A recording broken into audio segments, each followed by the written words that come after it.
It wasn't the glitz of Hollywood nor the applause of adoring fans that marked the end of her journey. It was something quieter, more intimate.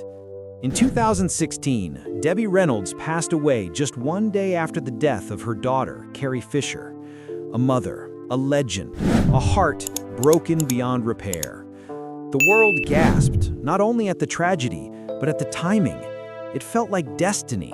It felt like grief had finally taken her.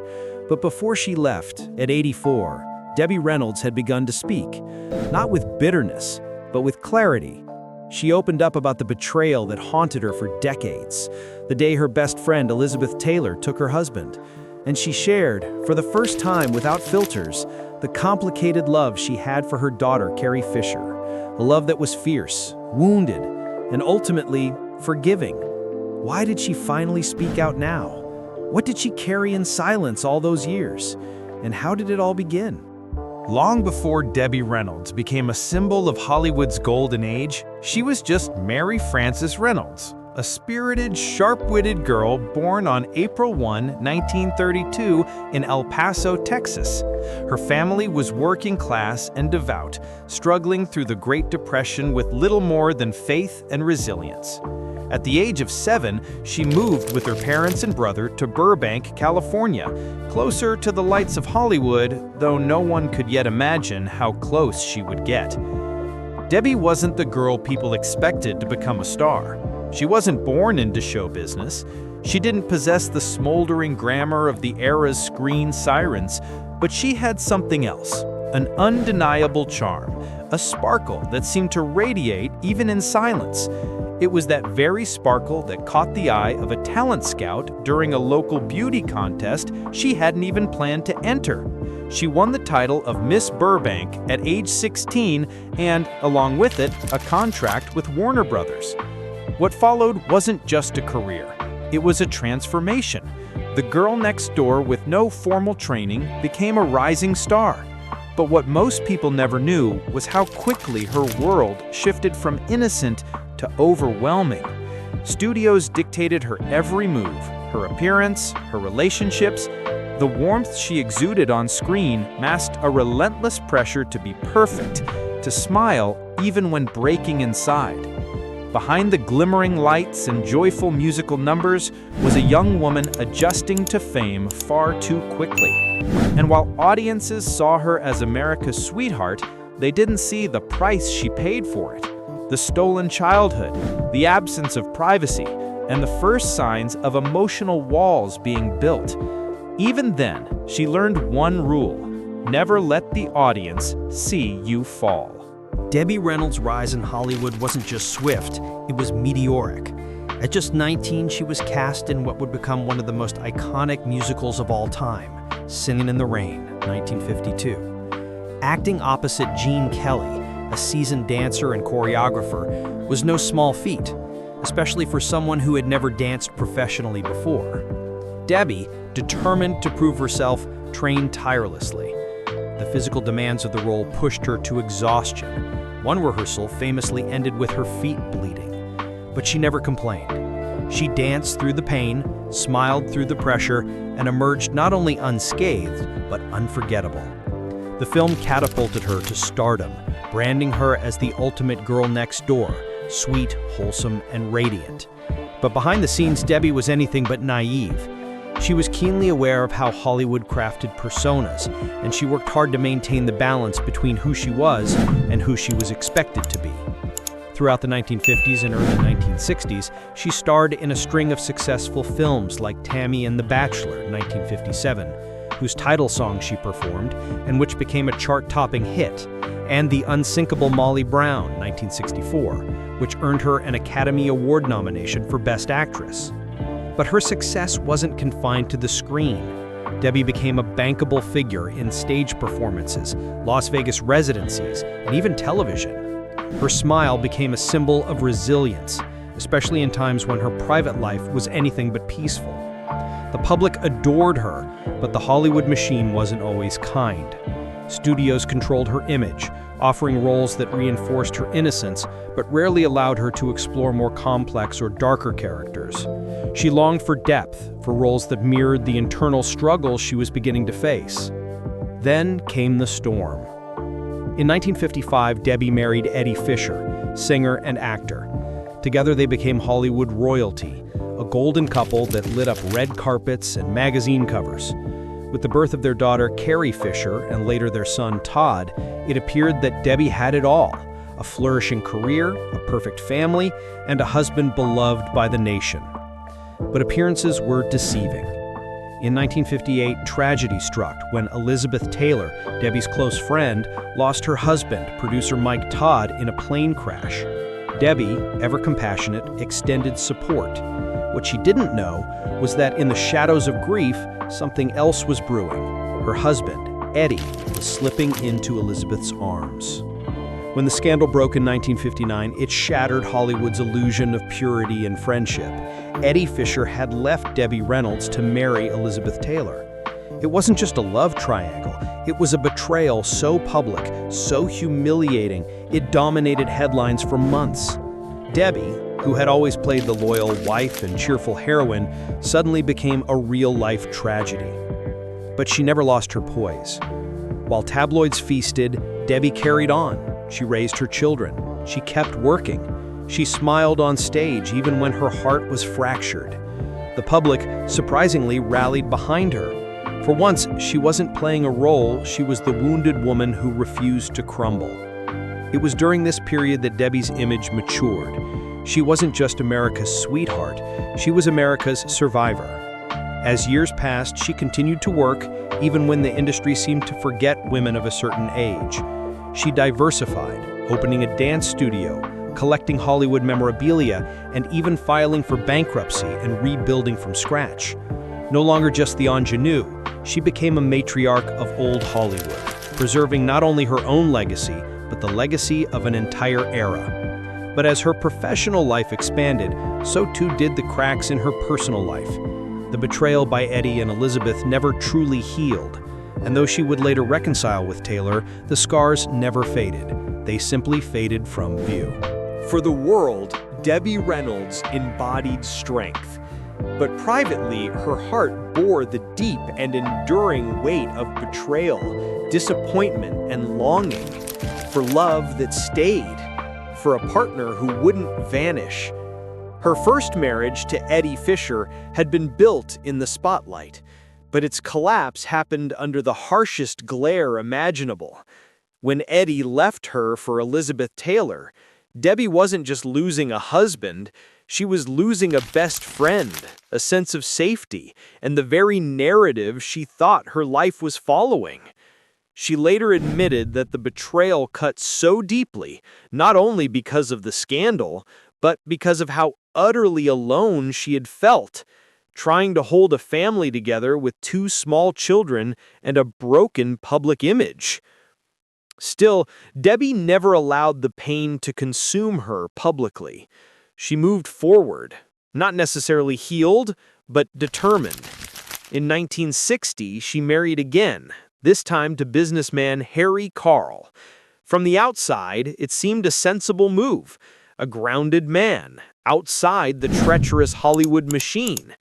But Harry carried demons of his own, namely a devastating gambling addiction that would drain Debbie's finances and nearly ruin her. He squandered millions of dollars, hers and his, without remorse. While Debbie continued working tirelessly to maintain financial stability, Harry gambled away her future. She filed for bankruptcy in 1973, a decision that wasn't just about money, it was about reclaiming control after years of emotional abandonment. By then, her second marriage had also collapsed under the weight of secrets and silent suffering. Even so, Debbie still believed in love. Her third and final marriage to real estate developer Richard Hamlet in 1984 began with the promise of stability. She was older, wiser, and more guarded. But even that relationship would betray her trust. Richard allegedly manipulated her financially, and their partnership became yet another reminder that even in later life, love could wound. Perhaps the most profound emotional entanglement, however, wasn't with a husband, but with her daughter, Carrie Fisher. Debbie adored Carrie, but their relationship was far from idyllic. Carrie, fiercely independent and raw in her honesty, struggled to carve out her own identity beyond the shadow of her mother's fame. As she battled addiction and mental health issues, Carrie often pushed back against Debbie's attempts at closeness, sometimes in memoirs, sometimes in interviews, sometimes in silence. Debbie, in turn, often didn't know how to help. She came from a generation that didn't talk about therapy or trauma. Her instinct was to preserve, to smile, to keep moving forward. But Carrie wanted authenticity, even if it meant confrontation. Their love was undeniable, but it was also tangled with resentment, misunderstanding, and pain. Years passed in tension, periods of silence, cautious reunions, and attempts at understanding. Still, they never stopped circling each other, mother and daughter drawn together by invisible threads, no matter how frayed. By the time they truly reconciled, time was no longer on their side. But in the final years, they found a rhythm. They performed together, they laughed, they forgave.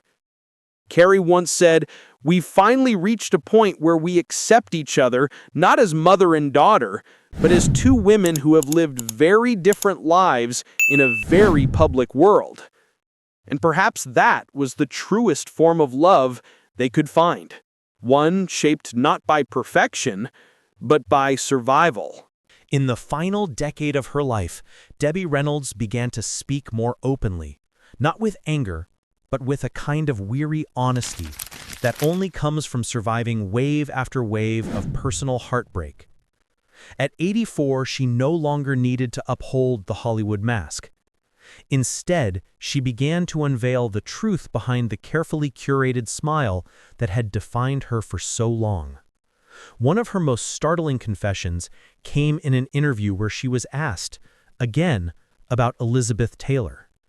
For decades, the media had obsessed over their triangle, reviving it every few years like a wound that refused to close. Debbie had long kept her responses diplomatic, but this time she was different. "I forgave her," she said simply. "I had to."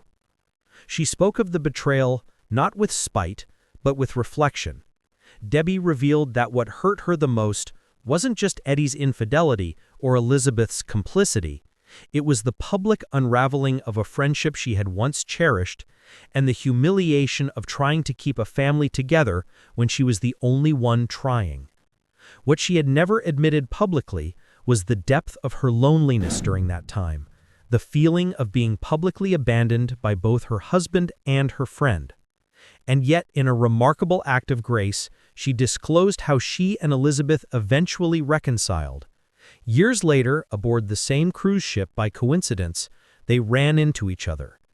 Debbie approached her, extended a hand, and peace was made, not for the cameras, but for themselves. "We were older," she said. "Time teaches you which pain is worth carrying."